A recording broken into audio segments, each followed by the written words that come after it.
Вы знаете, просто глубочайшая ошибка считать, что вот крымские татары, они в Крыму за Украину, и все этим сказано. Нет. Мы прекрасно помним весь перечень, весь спектр проблем, которые у нас были с украинским государством. Эти проблемы никуда не делись, они существуют по-прежнему.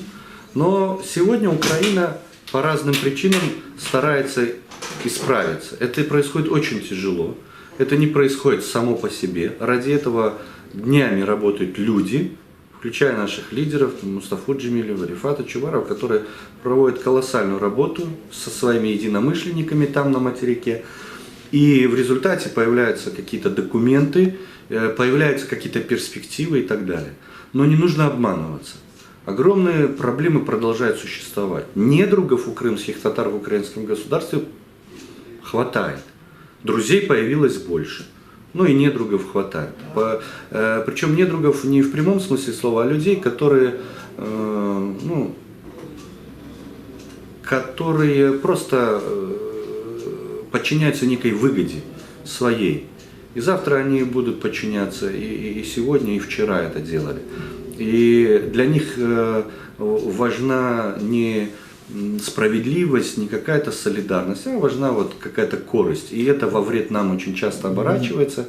Но ситуация меняется? Ситуация меняется в том плане, что все-таки симпатиков крымских татар в Украине становится больше.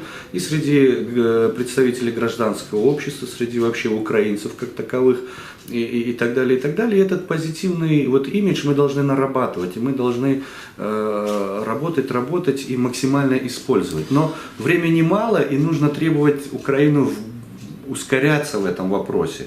Это хорошо еще с точки зрения того, что это должно влиять на действия и других государств, включая Россию тоже. Крымско-татарский фактор в Крыму может стать одним из факторов или даже решающим фактором восстановления статус-кво Крыма? Я думаю, всего два есть фактора, которые могут поспособствовать восстановлению статус-кво. Первый – это все-таки международное право. То есть были нарушены соответствующие договора, там были нарушены определенные принципы, можно идти этим путем. И второе, это именно позиция крымских татар как коренного народа. Ведь Крым забирался, опираясь на якобы право на самоопределение. И мы здесь постоянно говорим о том, что, извините, а чье право на самоопределение-то реализовалось?